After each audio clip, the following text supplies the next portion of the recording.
you knew that Tyreek Hill was done in Miami. Like, he was never coming back to play another down for the Miami Dolphins. In the same way, and I guess I could be wrong about this, like they could work out some way to keep Tua in Miami. I would say it's like 99% that Tua is not going to be a Dolphin next year. For Tyreek, it was 100%. So he has now been released. The Dolphins saved $23 million in cap space as they get set to embark on what I believe will be a multi-year rebuild under new head coach Jeff Hafley. And like I said, like we're not going to be able to judge Jeff Hafley in Miami for at least 2 years. We won't be able to judge him until the conclusion of the 2027 NFL season. But that is more of a story for yesterday, and that's a story for Miami moving forward into the draft and in free agency. This, right now, is a Tyreek Hill conversation. Tyreek Hill putting out on social media, and like, he's crazy. Like, he's like a crazy person. And sometimes not the good kind of crazy. But, you know, this is like the attractive woman theory that I talk about sometimes on the show. Like, you let people like Tyreek Hill get away with some crazy, no, not like breaking the law crazy, but you let people like Tyreek Hill, because he's so talented, get away with more craziness than you might let a less talented player get away with. So Tyreek puts out on social media yesterday, the Cheetah will be back. So not only speaking about himself in the third person, but using his nickname. The Cheetah will be back. So let's have an honest conversation about what Tyreek Hill is going to be moving forward. And the honest answer is, none of us really know. 32 years old, a speed receiver at 32, coming off an ACL tear. Now, I drafted a bunch of Tyreek Hill last year in fantasy football, and if you're like, oh, but what's he talking about fantasy? I'm going to tell you why. Because when you are really into fantasy football, you are paying very close attention to these players.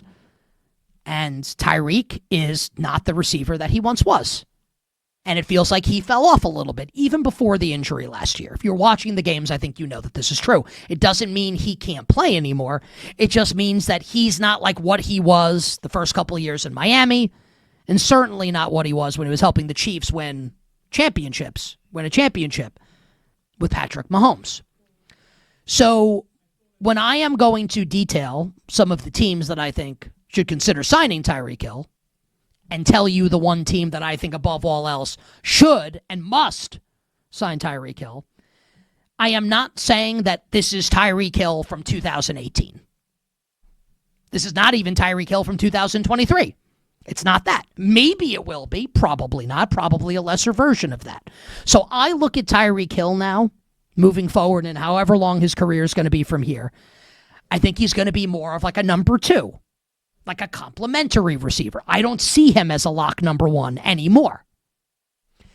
The other thing to consider with Tyreek Hill is that given his age and given he's coming off a torn ACL, I think it is fair to assume that he probably won't be 100% in whatever that is now until what?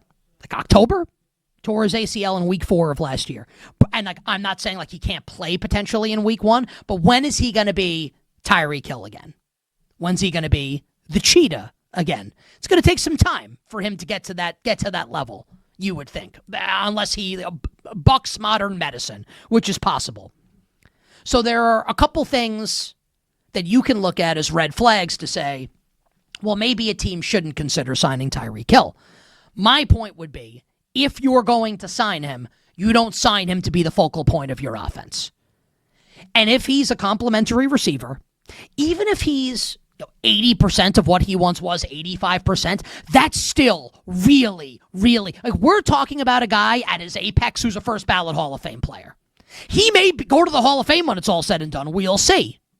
But he's that level of player. So even if he's 80% of that, it's still really, really, really good. So I'll give you a couple teams that I think should consider it, and we'll close with the team that I think above all else should sign Tyreek Hill. The easiest one is the Kansas City Chiefs. And I was saying that last season. Like I said it after he tore his ACL. Like, can't wait for Tyreek to be back in a Chiefs uniform next year. Obviously, being back with Mahomes, being back with Andy Reid. Now, Kansas City has to finagle a lot as far as the salary cap is concerned. And like the Giants have to also. There are teams that need to finagle the cap. The assumption is that you can move money around to make it happen. Like the New Orleans Saints have been doing it for like a decade and a half. Now, they'll pay the piper next year. That's a story for another time. But just saying, like, I'm not going to look at Kansas City's salary cap situation and say, well, they can't sign him because of their cap situation. They'll fix it. It's how the NFL operates. Tyreek Hill loves Eric Bieniemy, sleeping with. He's back as the Chiefs' offensive coordinator. Can the Chiefs count on Rashee Rice moving forward? When he's on the field, he's a monster. There's a really funny thing I could say about off the field. I won't. But, he seems like he's got his issues. You'd love to see him get his act together and just be awesome on the field because when he plays, like, he's one of the best receivers in the league. Can they count on him? It feels like right now, it's Tuesday, February 17th. Things can change.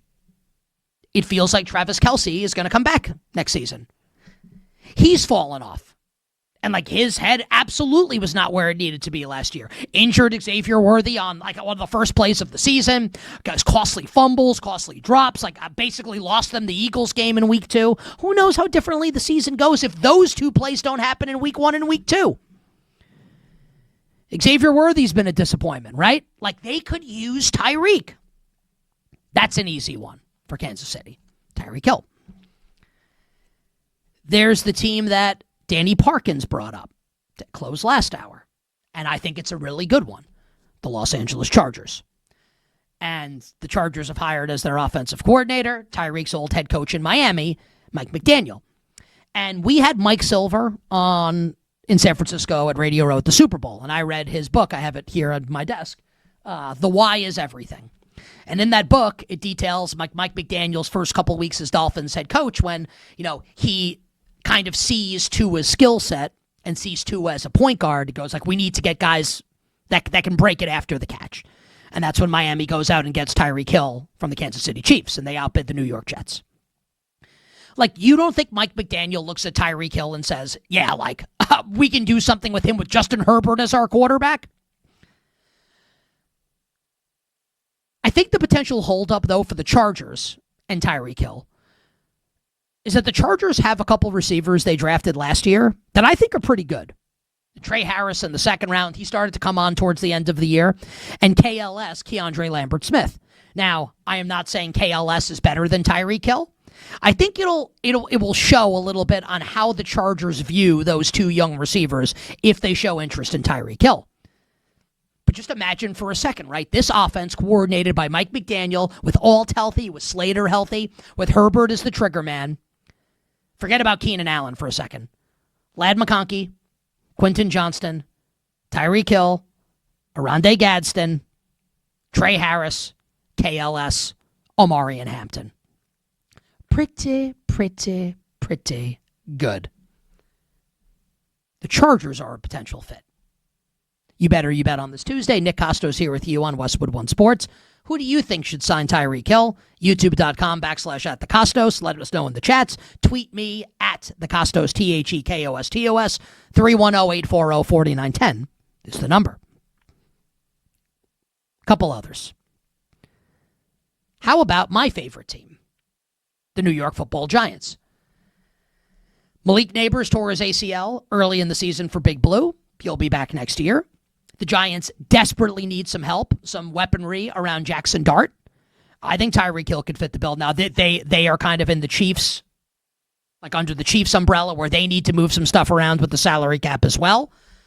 I would love Tyreek Hill as a number 2 receiver for the New York Football Giants. Because most mock drafts right now, we can talk to Connor Rogers about this next hour, have the Giants taking Ohio State receiver Carnell Tate with the 5th overall pick in the draft. I wouldn't hate it, and this is going to be a controversial take, and I'll be honest. I don't know how much I believe it at this point in the process right now. I need to think more about it. But I'll tell you, with the Giants' front being what it is, I don't know if I'd hate if the Giants drafted Ohio State safety Caleb Downs at 5th overall. and used him like the Eagles use Cooper DeJean. Not like a big nickel in the way like Kyle Hamilton's a big nickel or Nick Manwari's a big nickel. He's not like that big, but I think he could be an impact player on defense. I understand he's a safety. Should a safety go 5th overall? I get it. Just that, if you're not going to take Carnell Tate or take a receiver, you can beef up that defense even more. I wouldn't hate Tyreek Hill being signed by my Giants. And that leaves me with 2 teams. And because of all the news we had yesterday on the show, I had an overarching NFL take that I didn't get to, that I'll give you a mini version of right here. The final 2 teams that I want to discuss both play in the AFC East. It's obviously not Miami. They just cut him. Imagine the Jets signing Tyreek Hill now. Wow, how great would that be? The New England Patriots and the Buffalo Bills. My sense is that as we move into free agency and move into draft season and trades, etc., because we're almost there. There is no NFL offseason. I think you're going to see a cold war with Buffalo and New England. 2 teams that will likely be vying for supremacy of that division for years to come. And, I'm of the opinion that if Buffalo beats Denver, I think they would have beaten New England in the AFC Championship game. And Buffalo, I'm sure Bills fans and Bills players, I'm sure feel that way as well. And now with Sean McDermott gone and Joe Brady, perhaps they're able to summit the mountain. Both those teams need the same thing. Like a legit, big-time number 1 receiver. Right? Desperately need. And these are teams where the Super Bowl window isn't just open like a crack. That son of a bitch is all the way open. And for different reasons, right? The Patriots have Drake May on a rookie deal. They just went to the Super Bowl. The Bills are all in. Like all the chips are in the middle of the table. They fired Sean McDermott and promoted Joe Brady so they could win the Super Bowl. They got Brandon Beane, the GM, like right, wrong, or indifferent, whether you agree or disagree with this. Put yourself in his shoes. He's got to win, and he's got to win. Now, as Vincent Kennedy McMahon would say. Both teams need a legit number 1. Now, I'm not saying Tyreek Hill's a legit number 1. I don't think he is anymore. Can I interest you potentially in A.J. Brown? If the Eagles decide to move on from him this offseason, and I'm on record saying that they should. What about, and this has been floated out there, I know my friend Greg Rosenthal, who was on the show last week from NFL Media, floated this out, Brian Thomas Jr. of the Jacksonville Jaguars. The trade that was brought up by Greg and Bill Barnwell of ESPN, I think it makes a lot of sense. Like, what if the Bills sent the Jaguars their first-round pick and Keon Coleman for Brian Thomas Jr.? Again, I'm not saying this will happen, but if you're Buffalo, if you're New England, how are you not exploring options like this for your star quarterback to give them a true number 1 outside receiver? I strongly expect both those teams, Buffalo and New England, to be in the market for a game-changing receiver this offseason. And I think both should be in the market for Tyreek Hill as well. Because just because you sign Tyreek Hill doesn't mean you can't make another move. Again, if the goal is to win a Super Bowl championship, then why not load up for Bear? And the team that should really do it is Buffalo. At least you can argue with New England. While the Patriots lack a true 1, which is true, they do have legitimate speed on the outside. In Kayshawn, booty, rocking everywhere. It was a great deep threat for Drake May. You can even see it with Kyle Williams, the 69th overall pick, of last year's NFL draft. The Bills have no speed. It's like, here's Tyrell Shavers and Curtis Samuel. Okay, great. Josh Palmer, like, what are we doing here? Khalil Shakir is a good receiver. He's a slot receiver. Like, Kincaid's fine. He can't stay healthy. If I'm like Mecole Hardman with the game on the line, like against Denver in the divisional round, like what are they doing? If I'm Buffalo, if I'm Brandon Beane, and I'd like to keep my job, I'm signing Tyreek Hill and I'm trying to trade for a number 1 receiver. Why the hell not? The goal is to win. Like, you're not trying to win the AFC East or lose in the divisional round or lose on Championship Sunday.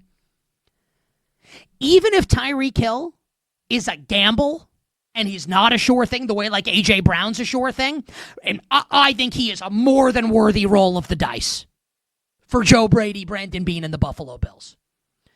And even if they sign him, even if the Bills sign Tyreek Hill, that should not preclude them from trying to make another big swing for another big receiver. If they're trying to win. And they are. Because if they don't, the GM knows he's getting fired. Year one in a new stadium, spotlight pressure on. Give your quarter, like, the offense can't be, here's 3rd and long, Josh, go figure it out. Got to have more easy buttons in the offense for Josh Allen. Tyreek Hill's an easy button. This is easy. Not just for Josh, but for me saying it into this microphone. Does Tyreek Hill make sense for other teams? Yes, absolutely. But is there a team that makes more sense for Tyreek Hill than the Buffalo Bills? I would argue the answer to that question is no. We'll talk more NFL later in the show with Connor Rogers. We'll talk to him about Kenneth Walker. The Seahawks not going to use the franchise tag on Walker, what his future looks like. And we'll talk some NFL draft as well with Connor Rogers next hour. Jay Croucher from NBC Sports will join us about 15, 20 minutes from now. But on the other side, oh yeah, it's cold outside here in New York. Cold in the Northeast. It's kind of cold in a lot of places right now. You want me to warm your hearts? Baseball season's almost here. And on the other side, we've got sounds to break down in Major League Baseball from some of the big teams. I can't wait to talk about the Yankees. We'll talk about the Mets. And I'm going to tell all of you, the one player above all else in Major League Baseball that holds the keys to who will win this year's World Series.